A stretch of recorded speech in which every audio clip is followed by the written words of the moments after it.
হরে কৃষ্ণ। সবাই ভালো আছো তো? আমিও ভালো আছি। আবার এক নতুন দিন, আবার এক নতুন যুদ্ধ। সত্যি দিনটা খুব ভালো কাটলো। সকাল, সকাল বাড়ির সবার সাথে গিয়ে পুষ্পাঞ্জলি দিয়ে এলাম আমার প্রাইমারি স্কুলে। আর তারপর এসে রেডি হয়ে গেলাম। আজকের লুকটা ছিল আমার পুরো নীলের ওপর। তো নীল শাড়ি পরলাম সুন্দর করে সেজে, বুদ্ধমানের দেওয়া ফুল মাথায় গুঁজে। তারপর চলে এলাম আমার কালীপুর কলেজ। আর কলেজে এসে পুরনো অনেক বন্ধুর সাথে দেখা হলো, মজা হলো, আড্ডা হলো।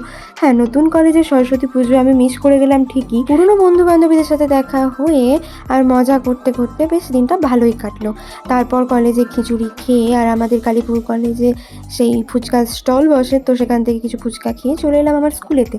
স্কুলে এসে স্কুলের পাশে আমাদের রণজিৎ স্যারের যে ফাংশন হয়, ওখানে বাচ্চা মেয়েটাকে দেখে প্রচণ্ড নস্টালজিয়া ফিল করছিলাম, কারণ আমিও একসময় ওখানে নাচতাম। তো এই কিছু ক্লিপ তোমার সাথে শেয়ার করলাম আমার কাছের মানুষদের। তো তোমরা তোমাদের কাছের মানুষদের সাথে সময়টা কেমন কাটালে শেয়ার করো। নেক্সট ব্লগে দেখা হবে। টাটা।